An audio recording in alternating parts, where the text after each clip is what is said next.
Assalamualaikum warahmatullahi wabarakatuh. Selamat pagi anak-anakku kelas 8. Semoga kalian selalu sehat dan tetap semangat. Untuk hari ini, pada pembelajaran IPA, kita akan mempelajari tentang penggolongan darah. Nah, penggolongan darah dapat didasarkan oleh dua sistem, yaitu yang pertama, golongan darah dengan sistem ABO. Ditemukan oleh ilmuwan Karl Landsteiner, dipengaruhi oleh faktor antigen atau aglutinogen dan antibodi atau aglutinin darah. Yang kedua, penggolongan darah didasarkan oleh sistem rhesus, yaitu dipengaruhi oleh faktor antigen protein rhesus. Selanjutnya, kita akan mempelajari aglutinogen. Nah, aglutinogen adalah antigen yang menempel di permukaan eritrosit. Nah, eritrosit kemarin kan adalah sel darah merah. Berikutnya, aglutinin. Aglutinin adalah antibodi yang terdapat pada plasma darah yang akan bereaksi dengan aglutinogen yang berbeda dari aglutinogen yang terdapat pada darah. Hal ini akan menyebabkan aglutinasi. Selanjutnya, kita lihat pada tabel tentang golongan darah sistem ABO. Nah, mari kita perhatikan ya. Golongan darah A dengan aglutinogen A dan aglutinin B. Kemudian golongan darah B dengan aglutinogen B dan aglutinin A. Untuk golongan darah AB, aglutinogennya adalah A dan B, sedangkan aglutininnya tidak ada.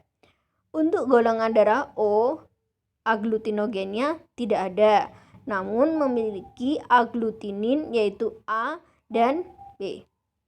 Ya. Selanjutnya, kita mempelajari bagaimana cara penentuan golongan darah seseorang. Pertama, jika darah seseorang yang ditetesi serum aglutinin A, maka yang A akan terjadi aglutinasi. Golongan darah adalah A atau AB. Kemudian B, apabila tidak terjadi aglutinasi, golongan darah adalah B atau O. Saya ulangi lagi ya. Cara penentuan golongan darah. Yang pertama, jika darah seseorang ditetesi serum aglutinin A, maka yang pertama akan terjadi aglutinasi atau golongan darah A atau AB. Kemudian yang B, apabila tidak terjadi aglutinasi, maka golongan darah adalah golongan darah B atau O. Yang kedua, jika darah seseorang ditetesi serum aglutinin B. Kalau tadi yang pertama ditetesi oleh serum aglutinin A, nah maka yang sekarang darah seseorang itu akan ditetesi oleh serum aglutinin B. Maka reaksi yang terjadi, jika yang terjadi aglutinasi, golongan darah adalah B atau AB. Apabila tidak terjadi aglutinasi, maka golongan darah A atau O. Untuk golongan darah dengan sistem rhesus, maka kita lihat tabelnya sebagai berikut. Golongan darah rhesus dengan plus, maka faktor rhesusnya adalah plus. Sedangkan golongan darah rhesus RH-, maka faktor rhesusnya adalah negatif. Oke. Nah, kalian pasti pernah tahu kan tentang transfusi darah, donor darah. Nah, Ibu akan membahas yang pertama tentang transfusi darah. Transfusi darah adalah proses penyaluran darah dari seseorang ke orang lain. Transfusi darah ini bisa disebabkan oleh yang pertama, mungkin karena ada operasi besar sehingga memerlukan transfusi darah. Atau yang kedua, apabila seseorang mengalami cedera, kemudian dia mengalami kehilangan banyak darah, maka orang tersebut harus menerima transfusi darah. Berikutnya adalah donor darah. Nah, donor darah ini adalah orang yang menyumbangkan darahnya ke resipien. Nah, resipien itu adalah orang yang menerima donor darah. Saya ulangi ya. Oke. Donor itu adalah orang yang menyumbangkan darahnya ke resipien. Sedangkan resipien adalah orang yang menerima darah dari pendonor. Transfusi darah dapat dilakukan apabila mengalami kecocokan golongan darah. Nah, jika golongan darah tidak cocok, maka darah akan mengalami aglutinasi atau resipien menolak dari donor darah tersebut karena dianggap sebagai benda asing. Selanjutnya, kita membaca tabel kecocokan golongan darah. Misalnya, pendonor darah A, maka penerima darah bisa dari golongan A. Kemudian donor darah B, maka orang yang bergolongan darah A tidak bisa menerima golongan darah dari B. Kemudian untuk pendonor darah AB juga tidak bisa mendonorkan darahnya untuk golongan darah A. Kemudian untuk golongan darah O bisa dapat mendonorkan darahnya pada resipien dengan golongan darah A. Selanjutnya kita membaca tabel yang kedua ya, kolom kedua. Donor darah A tidak dapat diterima oleh golongan darah B. Golongan darah B dapat menerima golongan darah B. Golongan darah AB tidak dapat diterima oleh golongan darah B. Kemudian untuk golongan darah O dapat diterima oleh golongan darah B.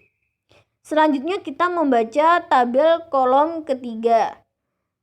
Golongan darah A dapat menyumbangkan darahnya pada golongan darah AB. Kemudian golongan darah B dapat mendonorkan darahnya pada golongan darah AB.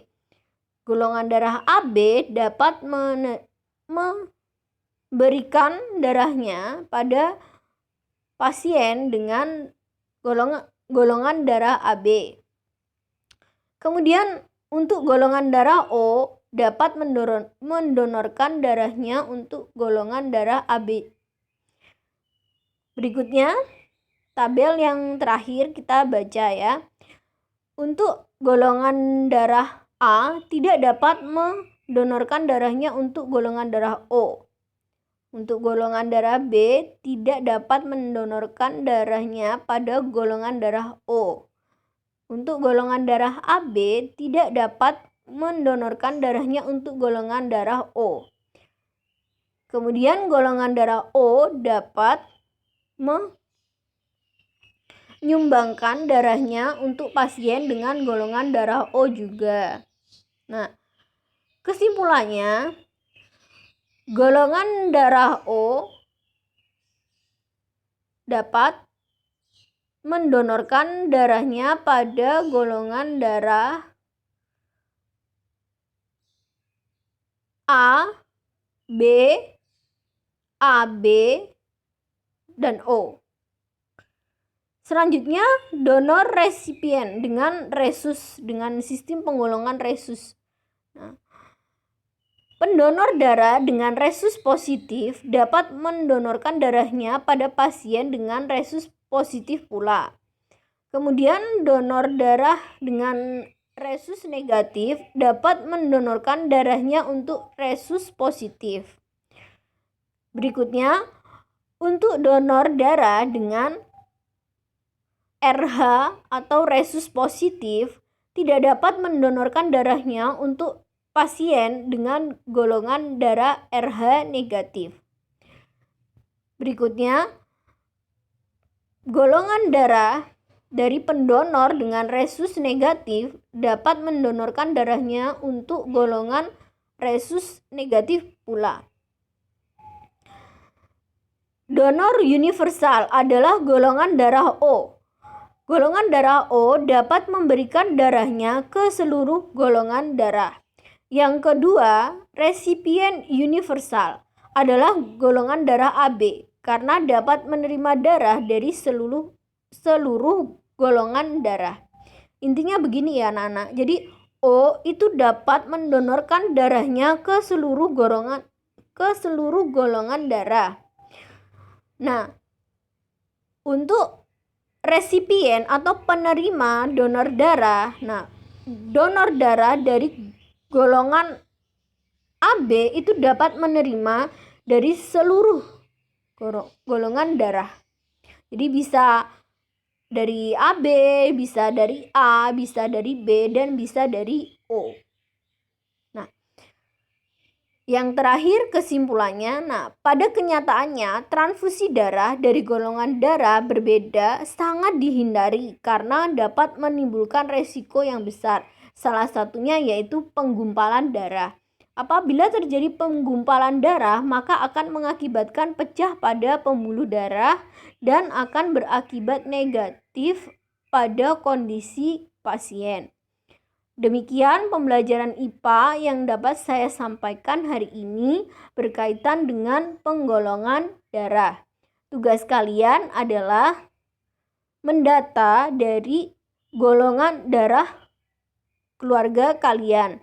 Bisa yang pertama adalah golongan darah kalian, yang kedua adalah golongan darah ayah, yang ketiga adalah golongan darah dari ibu, dan keempat adalah golongan darah dari saudara kandung. Bisa kakak kalian atau bisa adik kalian.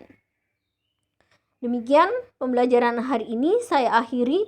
Wassalamualaikum warahmatullahi wabarakatuh.